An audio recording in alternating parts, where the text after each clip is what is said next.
Paul Edmunds has been found guilty of supplying guns and ammo to gangsters. An antiques dealer has been found guilty of supplying guns and ammo to gangsters, which were later used in several murders and over 100 shootings across Britain.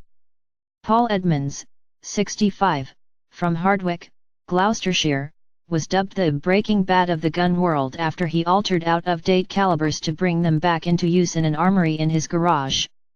They were supplied to Dr. Mohinder Sirdhar, 57, from Handsworth, Birmingham, who then sold them on to the criminal underworld. The weapons and ammunition have been directly linked to crimes across 9 police forces, including murders, attempted murders, and the 2011 Birmingham riots when shots were fired at the West Midlands police helicopter. The sole benefit for both men was money. The prosecution proved at trial that Edmunds had unexplained deposits of more than £350,000. Edmunds imported huge quantities of antique and other firearms from the USA over a 6-year period and was also responsible for manufacturing specialist ammunition to fit the handguns.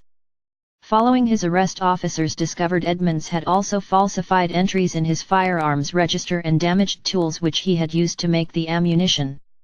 This was in an attempt to remove unique markings to frustrate later scientific examination. Edmunds, from Hardwicke, Gloucestershire, was accused of using his encyclopedic knowledge of weapons to make tens of thousands of rounds of ammunition in an armory in his garage, pictured. Ballistics expert Greg Taylor from Nobby's found crucial tool markings on bullets that linked to Edmunds. Sirdhar pleaded guilty at an earlier hearing to conspiracy to transfer prohibited weapons and ammunitions.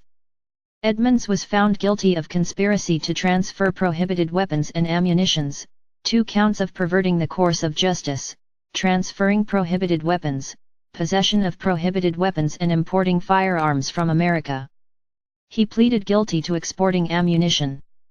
Both men will be sentenced at a later date.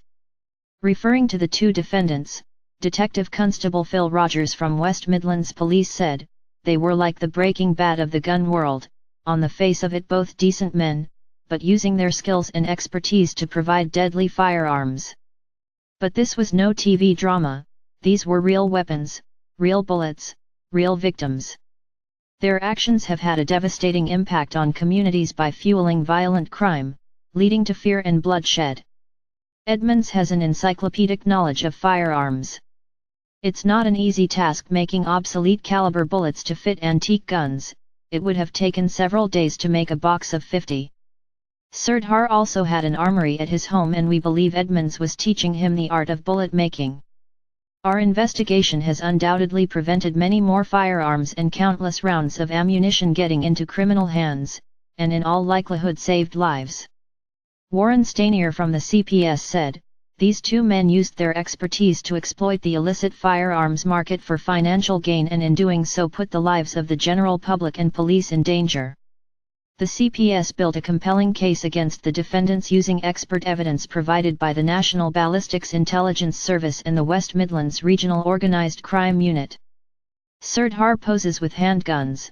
He sold firearms to members of crime gangs after being supplied with them by Edmunds. We work with colleagues in the criminal justice system to identify and robustly pursue those involved throughout the supply chain for illegal firearms. The removal of Edmunds and Sirdhar from that supply chain has reduced criminals' opportunity to source firearms and use them in further serious crimes. In October, Edmunds went on trial accused of conspiracy to supply firearms and ammunition at Birmingham Crown Court. He denied fraudulent evasion of a prohibition or restriction, perverting the course of justice, and possession of a prohibited firearm. A jury of 7 men and 5 women was told that Edmunds created the ammo for antique weapons from 3 armories at his home. Detective Phil Rogers ran the investigation, with one of the seized guns and bullets. He was investigated after the National Ballistics Intelligence Service, Nobby's, noticed an increasing number of pre-war handguns at crime scenes. Nobby's managed to arrest and convict an organized crime gang involved in supplying the firearms with the specially made ammunition. Experts realized tool markings on the ammunition matched those they had recovered over several years and collated it as Operation Gold Dust. Opening the case, prosecutor Andrew Fisher QC said, This case concerns the supply of guns and live ammunition to criminal gangs both in the West Midlands and across the country. In March 2014, the police mounted an operation in an attempt to apprehend both those who supplied the guns and those who possessed them. The firearms experts at Nobby's had noticed that since 2009 an increasing number of police recoveries were of pre-war handguns for which there was no commercially available ammunition. Most of these recoveries were specially made ammunition for these guns, and examinations showed that much of this ammunition had been manufactured using the same equipment. Microscopic examinations enabled them to see telltale tool markings on the ammunition, rather like fingerprints, which all matched. Therefore, it appeared that the same person or manufacturer was supplying the specially made or adapted ammunition that was recovered from over 100 crime scenes throughout the country. As you can imagine, there was an extensive search for not just the people who had these firearms, but the person supplying them and the ammunition. The court also heard Edmunds may have made up to £375,000 as a result of selling on the guns and ammo. Operation Cookie was launched in 2014, and since then a number of people have been arrested and have been convicted. The court heard how the weapons had been passed to gang leader, Nosakara Stevenson, through middleman Mohinder Sirdhar, who liaised with Chief Armourer s.h.o. Nazran. Mr. Fisher added, "It is now clear that Mohinder Sirdhar was supplying to the organised crime group that I have just told you about." Related articles previous. 1 Next. Police arrest Dunkirk film extra, 19, and his grandmother. Jailhouse frock, Charles Bronson's soap actress bride. Share this article. Share script dm.later, bundle, function, if, dm.rotator, new dm.rotator, p31, pages eyes, 1, page count, 1.0, active class, active, rotate, false, dollar, number p31.share.on, click, function, dms.facebook.post.top, related. However, Dr. Sirdhar's dealings were exclusively with the gang's chief armourer, s.h.o. Nazran.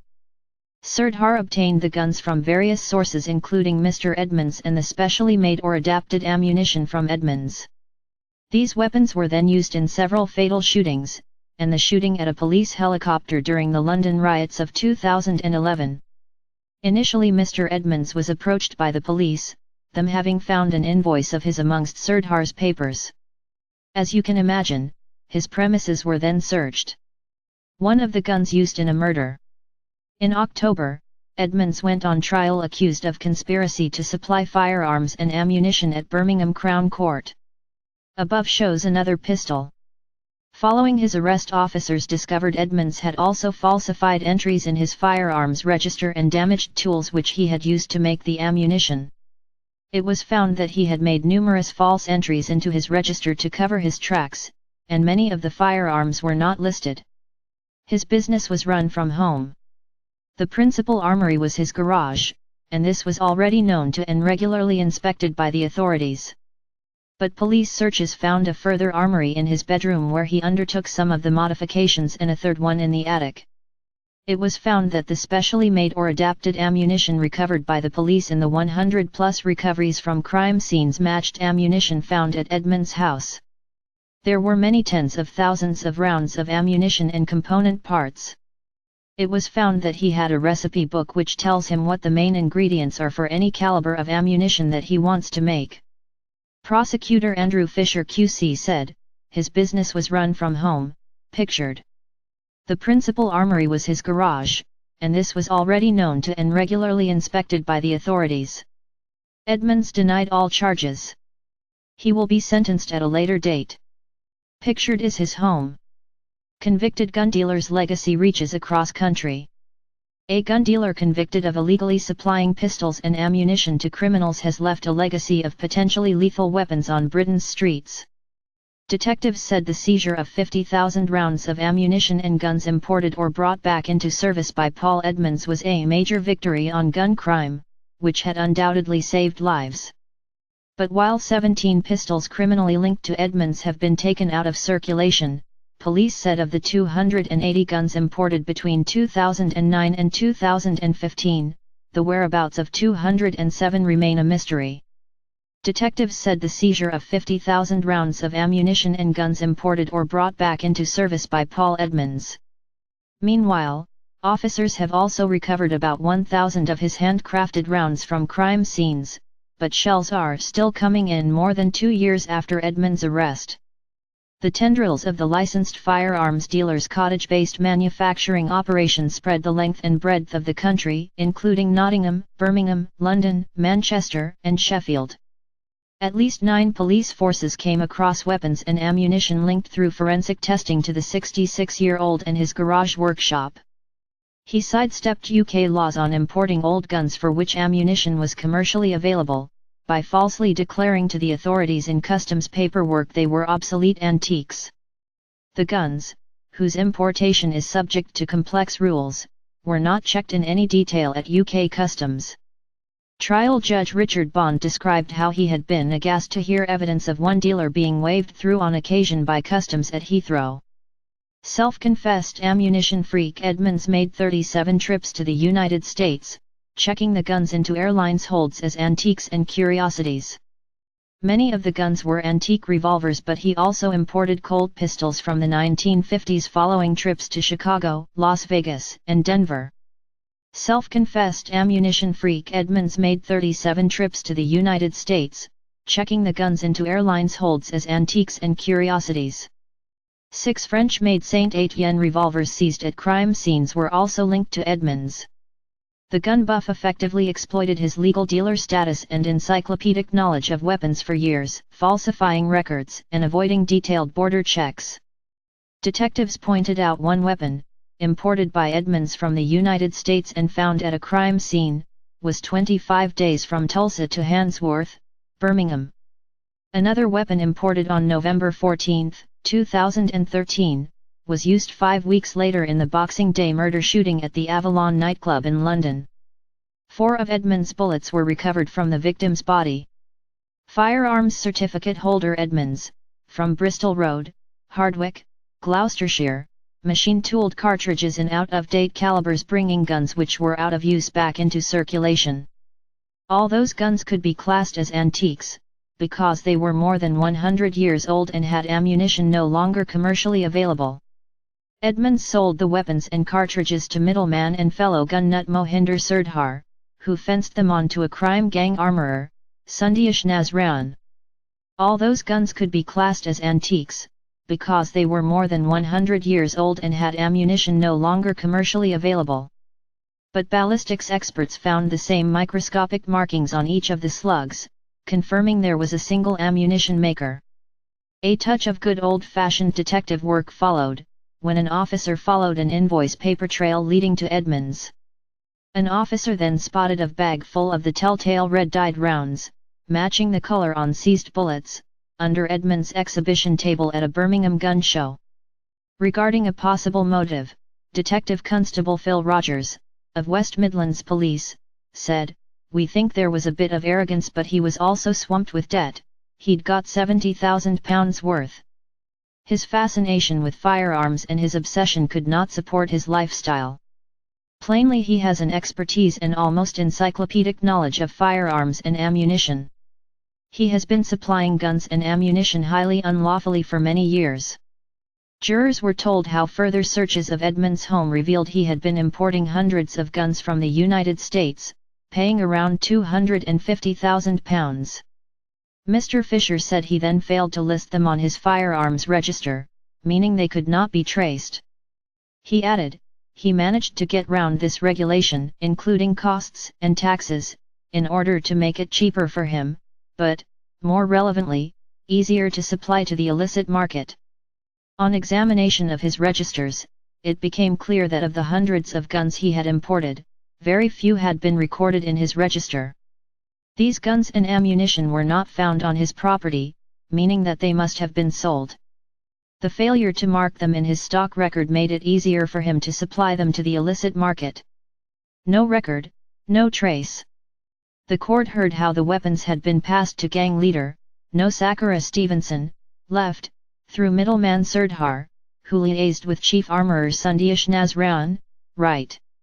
Stevenson was jailed for 16 years in 2015 and s.h.o was jailed for 13 years in 2015. These guns, together with the ammunition, have inevitably gone almost directly into the hands of dangerous criminals since they could not in reality be lawfully held by anyone other than the firearms dealer. The court also heard Edmunds may have made up to £375,000 as a result of selling on the guns and ammo. Mr. Fisher said, it was also found that £300,000 was paid into his many card accounts under the heading credit. And £75,000 was paid into other accounts, again through cash. It would appear that unknown sources have funded Mr. Edmunds' activities to the tune of £375,000. This may reflect some of his criminal activity in supplying firearms and ammunition illicitly to people who should not and are not permitted to have them. Weapons and ammunition linked to Edmunds and s.h.o. Kenichi Phillips was shot dead in Birmingham in 2016. A 1920 Colt pistol supplied by Edmunds was used in the fatal Boxing Day shooting at the London Avalon nightclub, in 2013. One round of unfired ammunition was found on the ground at the murder scene of 18-year-old Kenichi Phillips, who was shot dead in a Birmingham street in March 2016. The teenage killer, Disharn Downey, who was 17 at the time of the murder, fatally shot Mr. Phillips after a brief exchange of words. He was jailed last year for a minimum of 21 years. Another gun, again linked to Edmunds, was also found to have been fired at the scene of another shooting in the city in October 2015, in which Derek Myers was fatally injured.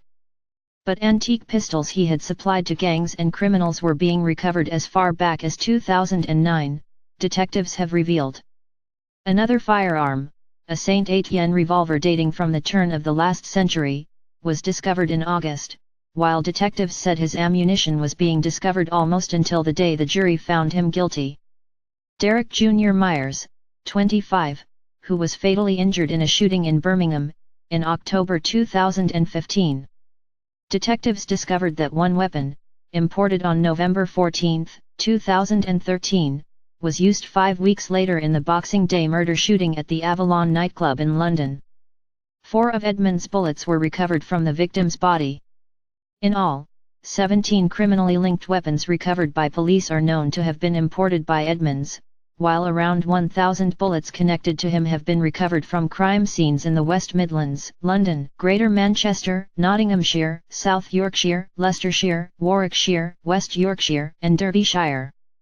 These include around 50 gang-related shootings and premises raided by police between 2010 and 2016. But police said the whereabouts of 207 of the 280 guns imported between 2009 and 2015 remain a mystery.